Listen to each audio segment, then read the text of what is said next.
Hanse, I need to tell you about the man who brought me to you. Not the battle, not the tactics, just the man I never knew for more than a day, but long enough to see what courage looks like when it's standing next to me. His name was Patrick Kell, and he was already hurt, collapsed lung from a katana wound, breathing in the dirt. But when he heard I was trapped, he didn't hesitate. He changed the plan and he flew in through the gate. He could have let the others handle it. He was wounded and he'd earned rest, but he said no, I'll go, because he couldn't bear the thought of something happening to someone he just met.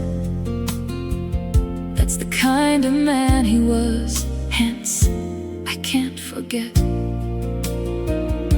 He sent the rescue ship away, empty as a lie, so the enemy would chase the wind instead of you and me. And he dropped into the hangar in a borrowed Victor, all alone, outgunned, and no one watching over him.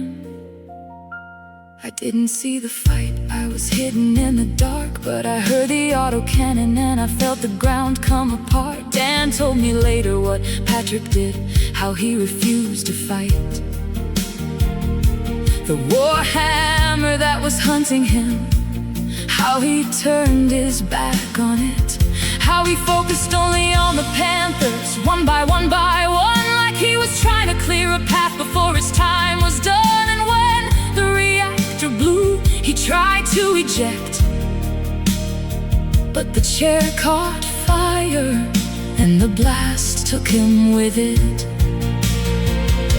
They pulled him from the wreckage and they brought him to the ship. I sat beside him in the med bay watching his breathing slip. I told him about the wedding, about you, about everything, about the commonwealth we'd build, about what you'd bring. And he smiled at me, Hanse, he actually smiled like none of it had happened, like he just walked a mile. He said he wished me happiness, he said it like a prayer, and then he gave his unit to Salome Ward, and he wasn't there.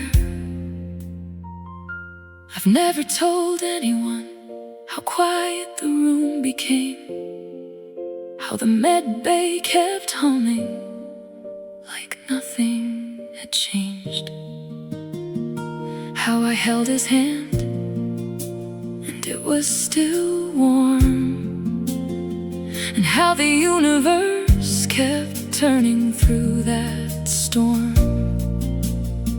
They gave the kill hounds, the dragon slayers, ribbon medals and a name. Dad asked for a scholarship in Patrick's memory, something that remains, but none of that brings back the man who smiled at me.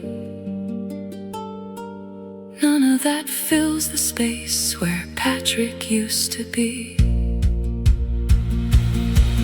There's a statue now in the Peace Gardens on New Avalon, stone and steel, and a flame that never dies burning on. Three figures in the firelight, a panther pulling back, a wolfhound lunging forward with blood on its track, and behind them a child crouched down low with a rope around her waist that says she'll be pulled from below. When I stand there, child, I don't see bronze and I don't see stone, I see myself, small and terrified, not understanding yet that the wolfhound is falling, so the child gets to live, that someone decided she was worth more than than his own next breath. And the rope around her waist is the promise of the rest. Of her life, of my life, of everything we'd built, bought by a wolfhound who wouldn't stop until the way was clear. The plaque says the fruits of your sacrifice will live forever,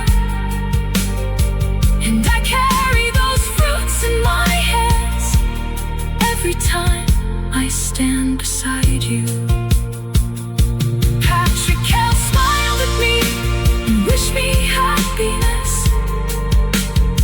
And I have been happy, Hanse, I swear I have.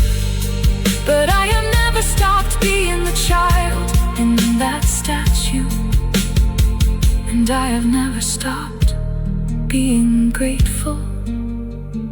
The fruits of your sacrifice will live forever.